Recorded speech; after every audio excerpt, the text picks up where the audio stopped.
2023 ఎన్నికల్లో బీఆర్ఎస్ గెలిస్తే ఈ పార్టీకి పాలమూరు ఎత్తిపోతల ప్రాజెక్టు పూర్తయి ఆయకట్టుకు నీళ్లందుండేవన్నారు కేసీఆర్. కృష్ణా జలాల్లో తెలంగాణ హక్కులను కాపాడే విషయంలో కాంగ్రెస్ ప్రభుత్వం విఫలమైందన్నారు.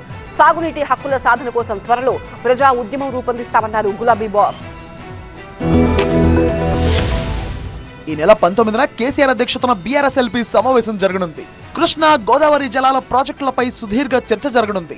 గోదావరి కృష్ణా జలాలను ఆంధ్రప్రదేశ్ లో కొల్లగొడుతుంటే కాంగ్రెస్ ప్రభుత్వం అడ్డుకోలేకపోతుందన్నారు కేసీఆర్. బీఆర్ఎస్ ఎల్పీ భేటీపై మీడియా నోట్ విడుదల చేసిన కేసీఆర్ తెలంగాణ సాగునీటి హక్కుల సాధన కోసం ప్రజా ఉద్యమం నిర్మిస్తామని వెల్లడించారు. బీఆర్ఎస్ ఎల్పీ సమావేశంలో దీనిపై లోతుగా చర్చిస్తామన్నారు.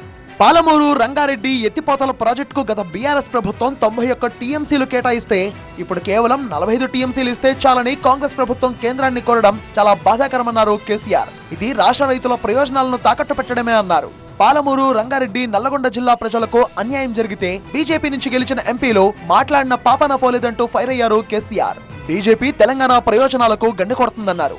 ఏపీ జలదోపిడికి సహకరిస్తున్న బీజేపీని ఎదుర్కోవాలంటే ప్రత్యక్ష పోరాటమే శరణ్యమన్నారు కేసీఆర్. తెలంగాణ రాష్ట్ర రైతాంగ ప్రయోజనాలను నిర్లక్ష్యం చేస్తున్న కాంగ్రెస్ ప్రభుత్వ వైఖరిపై తెలంగాణ సమాజం స్పందించాల్సిన అవసరం ఉందన్నారు కేసీఆర్.